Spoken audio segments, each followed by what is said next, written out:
Dear friends, आपका अपने उस चैनल प्लेस क्लासेस में स्वागत है। आज के वीडियो लेक्चर में आप एक्टिव पैसिव का ये पार्ट 2 है। पिछले वीडियो लेक्चर में आपने जाना कि किस प्रकार से हम एक्टिव से पैसिव में चेंज करते समय कुछ नियमों का, कुछ रूल्स का पालन करेंगे। इस वीडियो लेक्चर में आप टेंस को समझेंगे कि प्रेजेंट इंडेफिनिट टेंस को, पास्ट इंडेफिनिट टेंस को और फ्यूचर इंडेफिनिट टेंस के सेंटेंस को हम किस प्रकार से पहचानेंगे, उसका एक्टिव से पैसिव बनाएंगे। ठीक है, तो इस वीडियो लेक्चर को अंत तक देखिए। निश्चित है इस वीडियो लेक्चर को देखने के बाद आपको प्रेजेंट इंडेफिनिट, पास्ट इंडेफिनिट और फ्यूचर इंडेफिनिट टेंस से रिलेटेड कहीं किसी प्रकार की कोई डाउट नहीं रह जाएगी। जैसे कि आप स्क्रीन पर देख पा रहे हैं, एक्टिव पैसिव का ये पार्ट 2 है और ये शानदार क्लास है। इस क्लास को देखने के बाद आप कोई डाउट नहीं, यानी आपको कोई डाउट नहीं होगा। जैसे कि आपके सामने स्क्रीन पर है, ये एक्टिव और पैसिव का देखेंगे। एक्टिव पैसिव का ये आपका पार्ट 2 है और इस पार्ट 2 में आप बहुत ही शानदार क्लास को देखने वाले हैं। तो इस वीडियो लेक्चर को अंत तक देखिए। निश्चित है इस पूरे वीडियो लेक्चर को देखने के बाद आपको कहीं एक प्रकार, किसी प्रकार की कोई डाउट नहीं रहेगा। तो सबसे पहले आप कॉमन रूल्स को समझा कि कॉमन रूल्स क्या होते हैं, हमें हर जगह किस किस रूल्स का पालन करना है, कैसे हमें करना है, और उम्मीद करता हूं कि आप उन सब रूल्स को सीखे होंगे, नोट किए होंगे और समझे होंगे। यदि आप उन रूल्स को जानते हैं तो निश्चित है कि ये वीडियो लेक्चर आप देखने के बाद और सारे डाउट्स आपके क्लियर होंगे। तो चलिए सबसे पहले हम सीखेंगे प्रेजेंट इंडेफिनिट टेंस। क्या जानेंगे? Present indefinite tense. तो देखिए आपके सामने स्क्रीन पर यहाँ पर लिखा हुआ है प्रेजेंट इंडेफिनिट टेंस।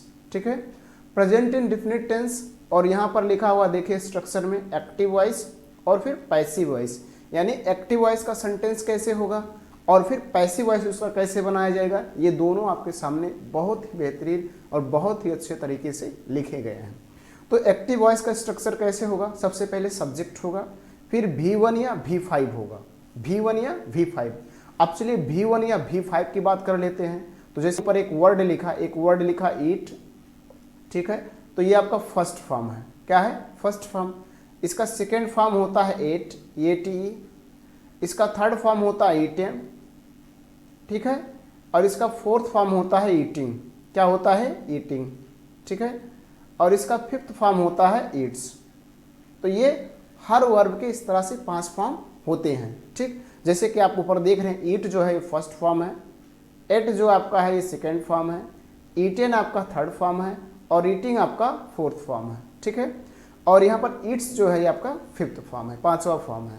तो जो प्रेजेंट इंडेफिनिट टेंस के सिंपल सेंटेंस का एक्टिव वॉइस होगा, उसमें सबसे पहले सब्जेक्ट होगा, फिर V1 यानी ईट होगा या ईट्स होगा, इन दोनों में से कोई एक होगा, या V5 होगा या V1 होगा, फिर ऑब्जेक्ट होगा, फिर अदर वर्ड्स। ठीक है, अब जैसे मैं आपके सामने एक एग्जाम्पल से लिख रहा हूं। ठीक है, एक एग्जाम्पल से मैंने लिखा I read a book. I read a book. अब इसमें देखिए क्या है, आई सब्जेक्ट है, रीड V5 है या V1 है? क्या है? V1 है। जो V5 होगा उसमें S या ES जुड़ा रहेगा, यही इसकी पहचान है। V5 में S या ES जुड़ा रहेगा। देखिए यहाँ पर रीड ईट्स में देखेंगे S जुड़ा है। ठीक है, तो V5 में S या ES जुड़ा रहेगा और V1 में S या ES नहीं जुड़ा रहेगा, बस इतना ही अंतर है। तो आई रीड ये V1 है, फिर आ बुक ये ऑब्जेक्ट है, इसमें अदर वर्ड्स नहीं है। ठीक, अब हम बात कर लेते हैं कि जब हम इसका पैसिव वॉइस बनाएंगे तो कैसे बनाएंगे। तो सबसे पहले हमें ऑब्जेक्ट लिखना है। क्या लिखेंगे? देखिए पैसिव वॉइस के स्ट्रक्चर में देखिए सबसे पहले ऑब्जेक्ट। अब ऑब्जेक्ट क्या होता है सेंटेंस का? सेंटेंस का ऑब्जेक्ट जो होता है या तो कोई नाउन होगा या तो प्रोनाउन होगा, या कोई नाउन होगा या तो न कोई प्रोनाउन होगा, या कोई नाउन इक्विवेलेंट होगा, यानी जो नाउन का काम करता होगा। ठीक है, तो सबसे पहले हम ऑब्जेक्ट को लिखेंगे। ऑब्जेक्ट क्या है? आ बुक। इस सेंटेंस में अगर आप देखेंगे तो ऑब्जेक्ट आपका क्या है? आ बुक है। तो हम सबसे पहले आ बुक यानी ऑब्जेक्ट को लिखेंगे, तो लिख देंगे आ बुक यानी ऑब्जेक्ट हो गया। ठीक है, उसके बाद आगे बढ़ते हैं, इज एम आर, इनमें से कोई एक लगाएंगे, इज एम आर में से कोई एक। ठीक है, इज एम आर में से कोई एक। आपको पता होगा इज का प्रयोग सिंगुलर सब्जेक्ट यानी ही, सी, इट, दिस, दैट, या किसी का नाम है मोहन, सोहन, रीता, गीता, सीता, या कोई सिंगुलर नाउन है उसके साथ यूज करते हैं। ठीक है, तो इसके साथ यहाँ पर देखिए नाउन है और सिंगुलर है, इसलिए हम क्या लगाएंगे, is.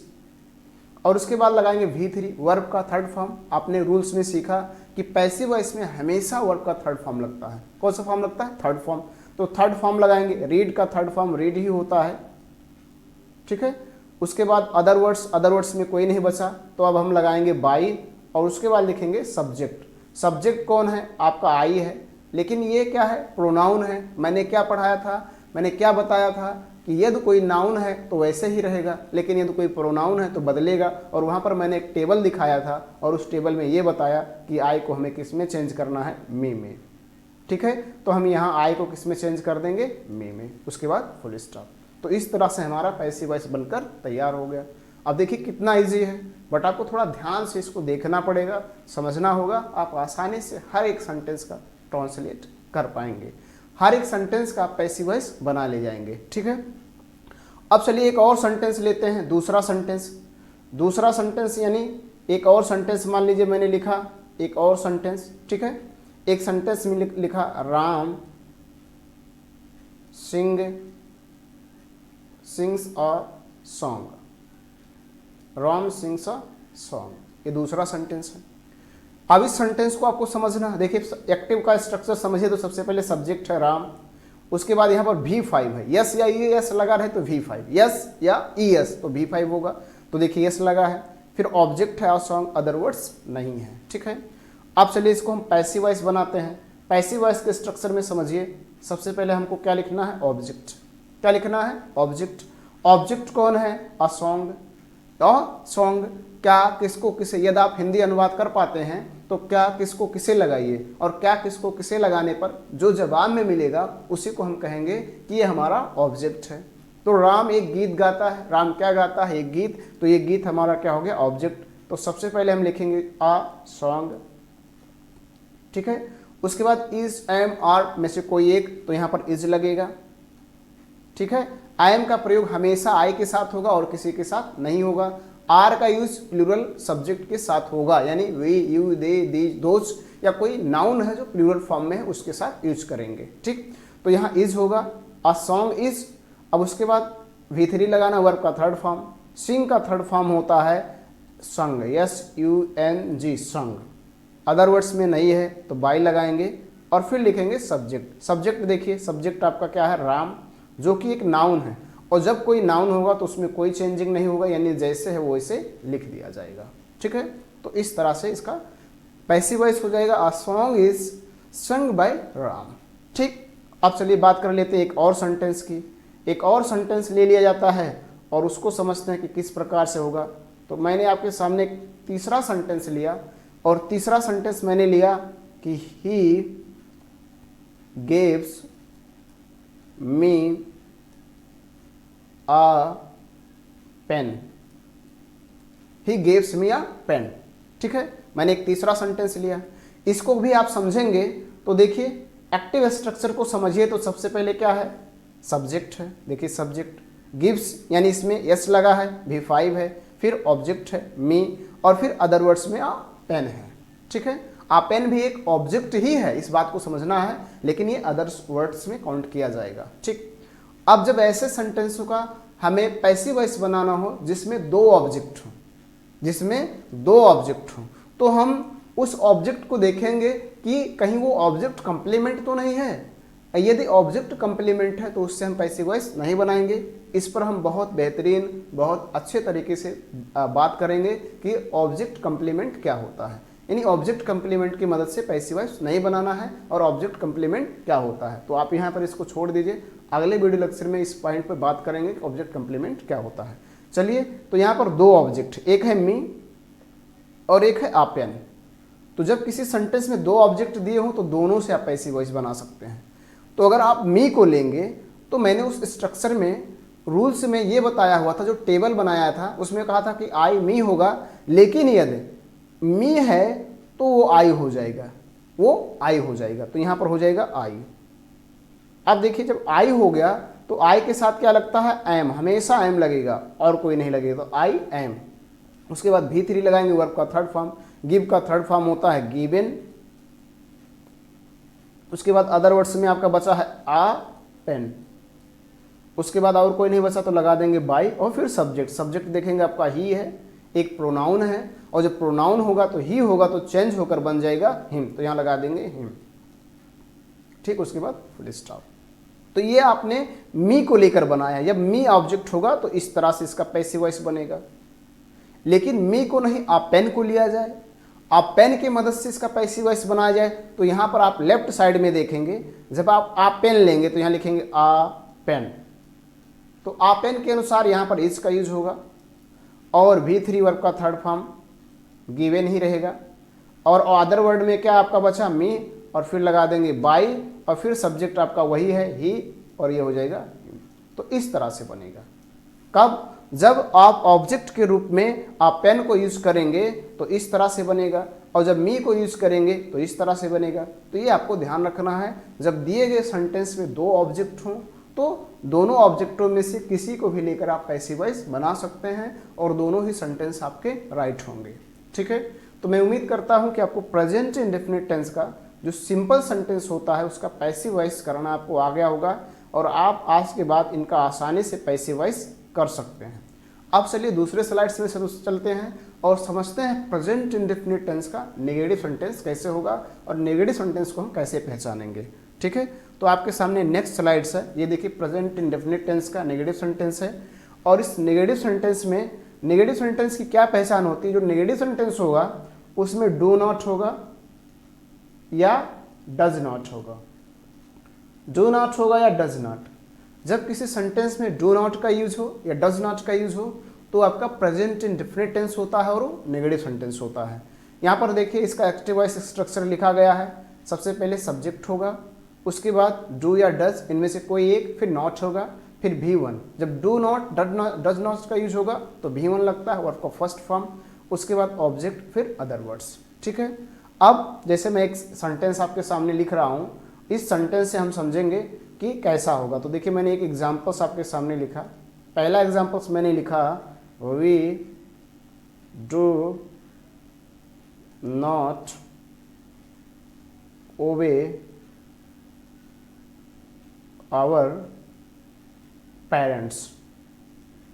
We do not obey our parents. ठीक है, ये आपका आवर है, ये आप इसको और समझेंगे, ये आपका और है, वो यू आर आवर। ठीक है, we do not obey our parents. ठीक, अब देखिए इस सेंटेंस में सब्जेक्ट है सबसे पहले वी, उसके बाद डू है, फिर नॉट है, फिर V1 ओबे V1 है, फिर object our parents, other words नहीं है। ठीक, अब जब हम इसका पैसिव वॉइस बनाएंगे तो पैसिव वॉइस कैसे बनेगा, ध्यान से समझिएगा। जब इसका हम पैसिव वॉइस बनाएंगे तो सबसे पहले यहाँ देखिए पैसिव स्ट्रक्चर को समझिए। पैसिव स्ट्रक्चर क्या कह रहा है? सबसे पहले हम ऑब्जेक्ट लिखेंगे। ठीक है, क्या लिखेंगे? ऑब्जेक्ट। उसके बाद ऑब्जेक्ट के अनुसार इज, एम, आर कोई एक लगाएंगे, जैसे अभी आपने सिंपल में समझा, और उसके बाद क्या लगाएंगे? नॉट, और फिर V3 वर्ब का थर्ड फॉर्म, फिर अदर्स वर्ड, और फिर बाई, फिर सब्जेक्ट।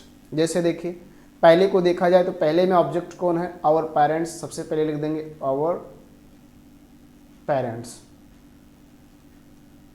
ठीक है, ध्यान रखिएगा।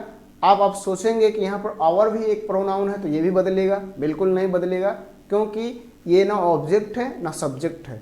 जो प्रोनाउन होगा उसका केवल ऑब्जेक्टिव केस और सब्जेक्टिव केस केवल चेंज होगा, बाकी जो केस हैं पॉजिटिव केस वो सब चेंज नहीं होंगे, केवल सब्जेक्टिव केस में चेंजिंग होगा और ऑब्जेक्टिव केस में चेंजिंग होगा। यानी मी का आई होगा, आई का मी होगा, ही का हिम होगा, हिम का ही होगा, सी का हर होगा, हर का शी होगा, यू का यू होगा और यू का यू होगा, दे का देम होगा और देम का दे होगा। केवल ऑब्जेक्टिव केस सब्जेक्टिव केस में चेंजिंग होंगे, पॉजिटिव केस में कोई चेंजिंग नहीं होंगे।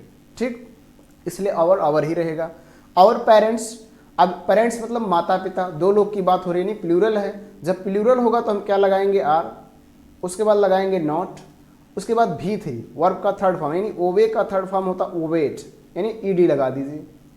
अदर वर्ड्स में है नहीं कोई तो लगा देंगे बाई, और उसके बाद सब्जेक्ट। यहाँ पर सब्जेक्ट देखेंगे वी है, यानी सब्जेक्टिव केस है, और वी का यहाँ पर क्या हो जाता है? अस, तो अस हो जाएगा। Our parents are not obeyed by अस।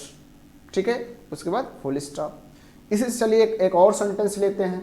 देखते हैं अगला सेंटेंस क्या है और किस तरह से हम इसको कर सकते हैं। तो दूसरा सेंटेंस मैंने आपके सामने लिखा, she does not take tea daily. She does not take tea daily.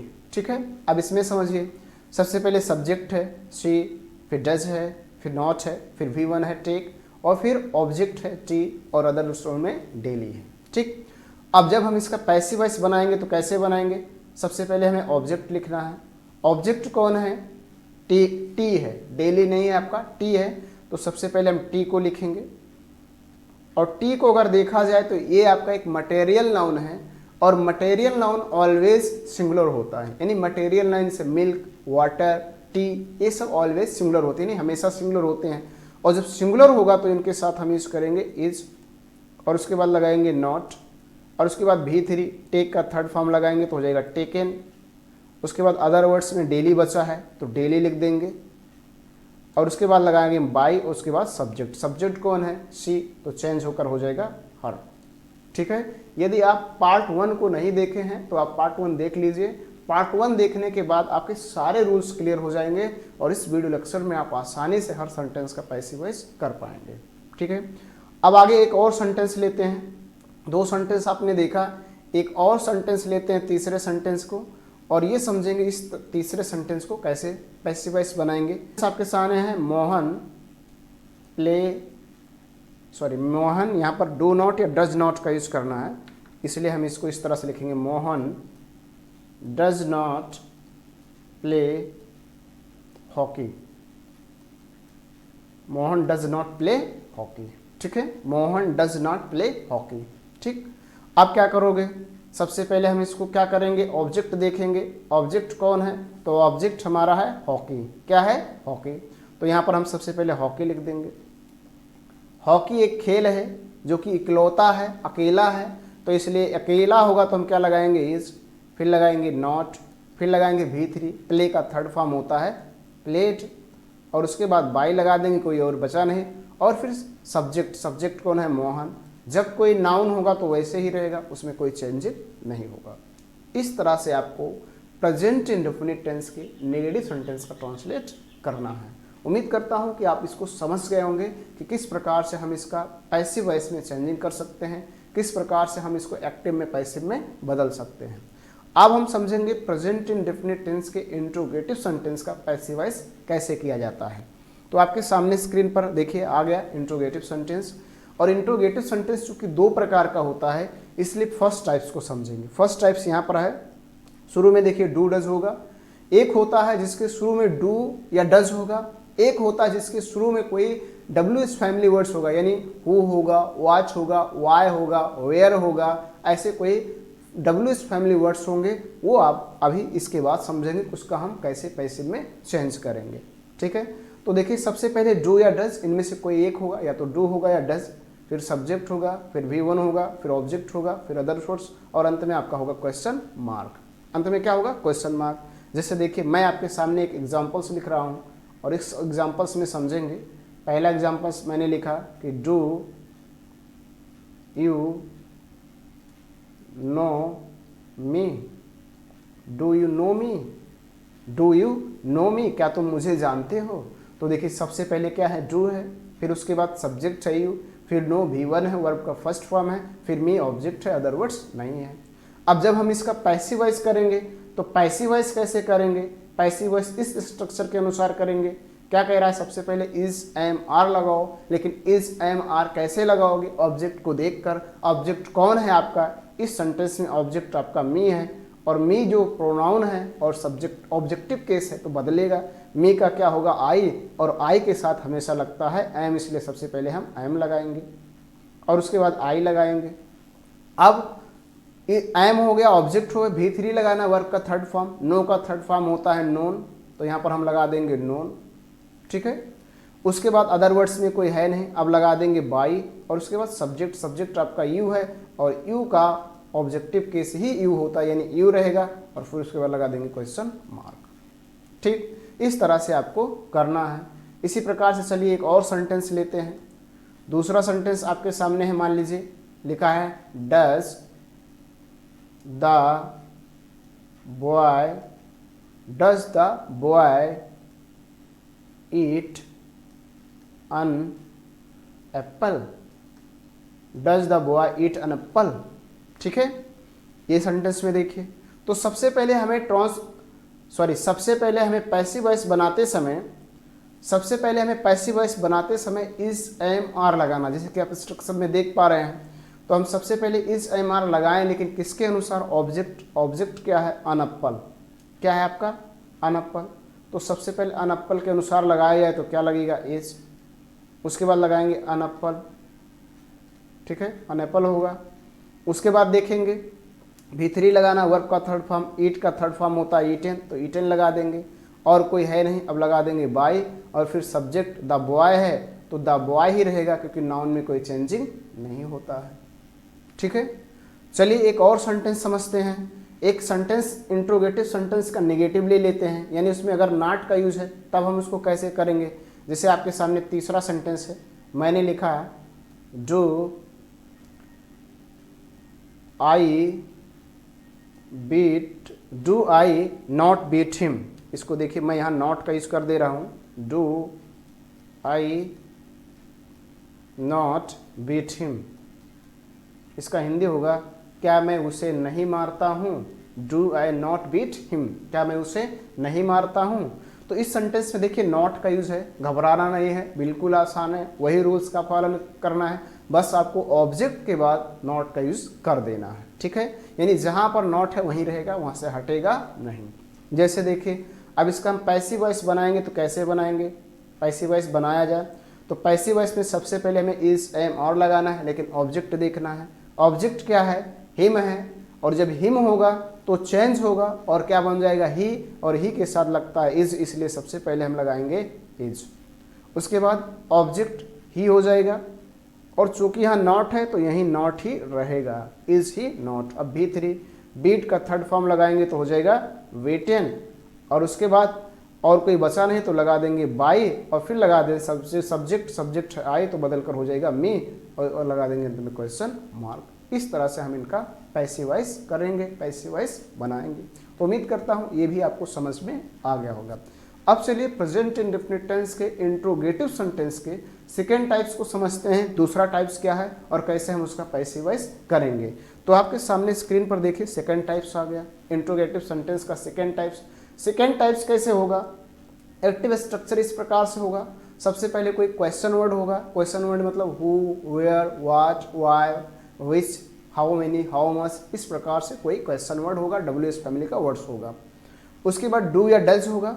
यहाँ पर देखिए डू या डज होगा, फिर सब्जेक्ट होगा, फिर V1 होगा, फिर ऑब्जेक्ट होगा, फिर अदर वर्ड्स होगा, अंत में क्वेश्चन मार्क। चलिए एक सेंटेंस मैं आपके सामने लिखता हूँ। जिससे मैंने आपके सामने एक सेंटेंस लिखा, when do you drink milk. When do you drink milk, यानी हिंदी होगा तुम दूध कब पीते हो। ठीक है, when do you drink milk, तुम दूध कब पीते हो। ठीक है, अब अगर इस सेंटेंस को आप समझेंगे तो इस सेंटेंस का शुरू कैसे हुआ है? इस सेंटेंस का शुरुआत हुआ है WH फैमिली वर्ड से, यानी सबसे पहले यहाँ पर देखिए व्हेन आया है, उसके बाद डू आया है, डू या डज में से कोई होना चाहिए, फिर सब्जेक्ट आया है, फिर V1 आया है, फिर ऑब्जेक्ट आया है, अदर वर्ड्स नहीं है। ठीक है, अब जब हम इसका पैसिव वॉइस बनाएंगे तो इस स्ट्रक्चर का पालन करेंगे। ये स्ट्रक्चर क्या कह रहा है कि सबसे पहले क्वेश्चन वर्ड लिखो, यानी जो है वही रहेगा, यानी वो बदलेगा नहीं। व्हेन है तो व्हेन ही रहेगा। ठीक, उसके बाद इस एम आर लगाओ, लेकिन ऑब्जेक्ट को देखकर, ऑब्जेक्ट क्या है? मिल्क, और मिल्क एक मटेरियल नाउन है, और जब कोई मटेरियल नाउन होता है तो वो सिंगुलर होता है, और उसके साथ हम इज का यूज करते हैं, तो यहाँ पर हम इज का यूज कर देंगे। उसके बाद ऑब्जेक्ट लिख देंगे मिल्क। उसके बाद V3 लगाएंगे, वर्ब का थर्ड फॉर्म। ड्रिंक का थर्ड फॉर्म होता है ड्रंक, सॉरी यहाँ ड्रंक रहेगा, यहाँ पर हम ड्रंक का यूज करेंगे। और उसके बाद और कोई बचा नहीं तो लगा देंगे बाई, और फिर सब्जेक्ट, सब्जेक्ट यू है, यू ही रहेगा, क्योंकि यू का ऑब्जेक्टिव केस भी यू होता है, अंत में क्वेश्चन मार्क। ठीक है, तो इस तरह से आपने समझा। चलिए एक और सेंटेंस देखते हैं। दूसरा सेंटेंस मैंने आपके सामने लिखा, ये देखिए दूसरा सेंटेंस आपके सामने है। दूसरा सेंटेंस मैंने लिखा who teaches you Hindi. Who teaches you Hindi, ठीक है। Who teaches you Hindi, who teaches you Hindi, ठीक है। इस सेंटेंस को समझिए तो इस सेंटेंस का शुरुआत भी WH फैमिली वर्ड से हुआ है, यानी सबसे पहले हु आया है। फिर यहाँ पर इस बात को बहुत ध्यान से समझिएगा, यहाँ पर डू डज नहीं आया है। जब सेंटेंस में हु WH फैमिली वर्ड्स का यूज होता है तो उसके साथ डू डज का यूज नहीं होता है। इस बात को आपको ध्यान रखना है कि उसके साथ डू डज नहीं होगा, उसके साथ V1 होगा या V5 होगा। तो यहाँ पर देखिए V5 है, जैसे भी आपने सिंपल में समझा। फिर उसके बाद सब्जेक्ट होगा, फिर ऑब्जेक्ट होगा, और उसके बाद इसमें सब्जेक्ट नहीं होता, ऑब्जेक्ट होता है, क्योंकि वो ही सब्जेक्ट और सब्जेक्ट का काम करता है और वो क्वेश्चन वर्ड का काम करता है, ठीक है। तो हु इसमें सब्जेक्ट भी होता है और क्वेश्चन वर्ड भी होता है। इसमें हेल्पिंग वर्ब डू या डज का यूज नहीं होता है, ऑब्जेक्ट दिए रहते हैं, अदर वर्ड्स दिए रहते हैं। अब जब ऐसे सेंटेंसों का हम पैसिव वॉइस बनाते हैं तो सबसे पहले ध्यान रखना है, मोस्ट इंपॉर्टेंट पॉइंट है, जब जो वर्ड हो वो हु हो, यानी सेंटेंस का शुरुआत हु से हो, तो सबसे पहले हम बाई का यूज करेंगे। और आपने रूल्स में समझा भी होगा कि हु का क्या हो जाता है, हुम, क्या हो जाएगा, बाई हुम। उसके बाद इज एम आर का यूज होगा तो सब्जेक्ट ऑब्जेक्ट को देखा जाएगा, ऑब्जेक्ट को देखा जाएगा। ऑब्जेक्ट इसमें दो है, आपका यू भी ऑब्जेक्ट है और हिंदी भी ऑब्जेक्ट है, तो आप दोनों के अनुसार आप बना सकते हैं। अब देखिए यदि आप यू ले रहे हैं तो यहाँ यूज होगा आर, क्योंकि यू के साथ आर लगता है। फिर आपको ऑब्जेक्ट लिखना है, यू हो जाएगा। फिर आपको V3 लगाना है, वर्ब का थर्ड फॉर्म, तो टीच का थर्ड फॉर्म होता है टॉट, टीच का थर्ड फॉर्म होता है टॉट। और उसके बाद अदर वर्ड्स में आपका हिंदी है, हिंदी लिख दीजिए। और कोई है नहीं, अब लगा देंगे क्वेश्चन मार्क, क्योंकि ऑलरेडी आप बाय का यूज कर सके थे, इसलिए अब बाय का यूज नहीं होगा, ठीक।